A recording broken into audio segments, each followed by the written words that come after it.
বর্তমানে নতুন আতঙ্কের নাম হচ্ছে হিউম্যান মেটানিউমো ভাইরাস বা এইচএমপি ভাইরাসের ইনফেকশন।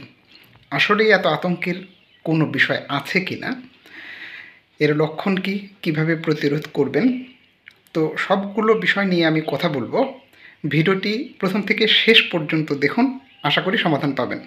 আমি আপনাদের সাথে আছি ডাক্তার মোহাম্মদ রফিকুল ইসলাম। তো চলুন শুরু করা যাক।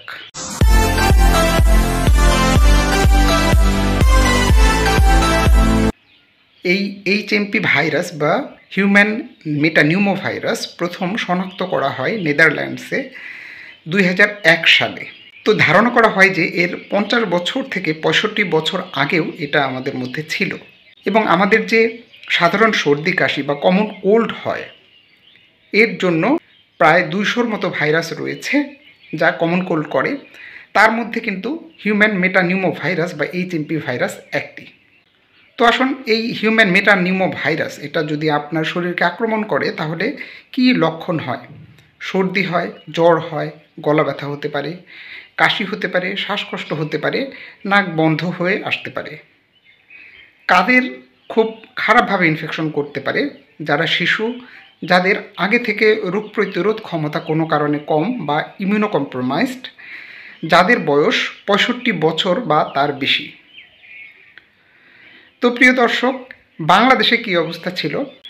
2007 সালে প্রকাশিত একটি গবেষণায় দেখা যায় যে আইসিডিডিআরবি ডক্টর ব্রুকের নেতৃত্বে 2000 সালের 6 ডিসেম্বর থেকে 2001 সালে পর্যন্ত তাদের কাছে আসা 889 জন বিভিন্ন সর্দি কাশির রোগীর উপরে তারা গবেষণা করে। এর মধ্যে 107 জনের তারা এইচএমপি ভাইরাস বা হিউম্যান মেটানিউমো ভাইরাসের পরীক্ষা করে। তাদের মধ্যে দেখা যায় যে 20 জনই ছিল এই হিউম্যান মেটানিউমো ভাইরাসে আক্রান্ত। অর্থাৎ বাংলাদেশেও কিন্তু এই হিউম্যান মেটানিউমো ভাইরাস এটা আগে থেকেই রয়েছে, যা সর্দি কাশি জ্বর অলরেডি আমাদের করে আসছে। আর বর্তমানে এই আতঙ্কের কারণ হচ্ছে চীনে এর প্রাদুর্ভাব বেড়ে গিয়েছে, বিশেষ করে চীনের উত্তর দিকে। এছাড়াও অন্যান্য এশিয়ান কিছু দেশ যেমন মালয়েশিয়া, থাইল্যান্ড, আমাদের পার্শ্ববর্তী দেশ ভারত, এখানেও কিন্তু এর প্রাদুর্ভাবটা বেড়ে গিয়েছে, যে কারণে আমরা খুবই অস্থিরতায় ভুগছি। আসলে এই এইচএমপি ভাইরাস বা হিউম্যান মেটানিউমো ভাইরাস দিয়ে এই সর্দি কাশি জ্বর এটা আগে থেকেই হয়ে আসছে, এবং এটা বিশেষত শীতকাল এবং বসন্তের শুরুর দিক পর্যন্ত এটা প্রতি বছরের প্রাদুর্ভাব হয়ে থাকে। চীনে আগে থেকেই প্রাদুর্ভাব হতো, 2023 সালেও কিন্তু এই প্রাদুর্ভাব হয়েছে। সুতরাং এটা নিয়ে কিন্তু আতঙ্কের তেমন কোনো কিছু নেই। অনেকে আতঙ্ক হচ্ছে হয়তো বা এই কারণে যে যেহেতু চীন থেকে করোনা ভাইরাস শুরু হয়েছিল এবং তা আমাদের পুরো বিশ্ব থেকে অনেক লোকের মৃত্যু ঘটিয়েছে, সুতরাং সেখানে যেহেতু একটু প্রাদুর্ভাব বেশি দেখা গিয়েছে, সেজন্য আমরা হয়তো বা খুব অস্থিরতায় ভুগছি। আসলে ব্যাপারটা কিন্তু এরকম নয়।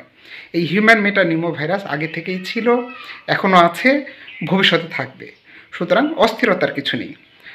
আপনারা এটা থেকে রক্ষা পেতে বা যে কোনো সর্দি কাশি থেকে রক্ষা পেতে কোভিড-19-এর সময় আমরা যে নিয়ম নীতিগুলো মেনে চলেছি সেগুলো মেনে চললেই এটা থেকে আমরা সহজেই রক্ষা পাবো। কারণ এটা ছড়ায় মূলত করোনা ভাইরাস যেভাবে ছড়ায়, অন্যান্য সর্দি কাশি যেভাবে ছড়ায়, অর্থাৎ কারো হাঁচি কাশির মাধ্যমে, কারো ব্যবহৃত জিনিস আপনি যদি ব্যবহার করেন বা মুখে দেন, সে কারণে আক্রান্ত ব্যক্তিকে যদি আপনি ছন বা চুমু দেন, সেক্ষেত্রে হতে পারে। সুতরাং সাবধানতার সাথে চলুন, আক্রান্ত ব্যক্তি হতে দূরে থাকুন, বাইরে বের হলে মাস্ক পরুন, নিয়মিত সাবান পানি দিয়ে হাত ধুন, ঘরবাড়ি পরিষ্কার রাখুন, আপনার শিশু সন্তান বয়স্কদের সাবধানে রাখুন, তাহলে এটা থেকেই সহজেই রক্ষা পাবেন। সুতরাং এই হিউম্যান মেটানিউমো ভাইরাস নিয়ে আপাতত আতঙ্কের কিছু নেই। তো প্রিয় দর্শক, ভালো থাকবেন, সুস্থ থাকবেন, আল্লাহ হাফেজ।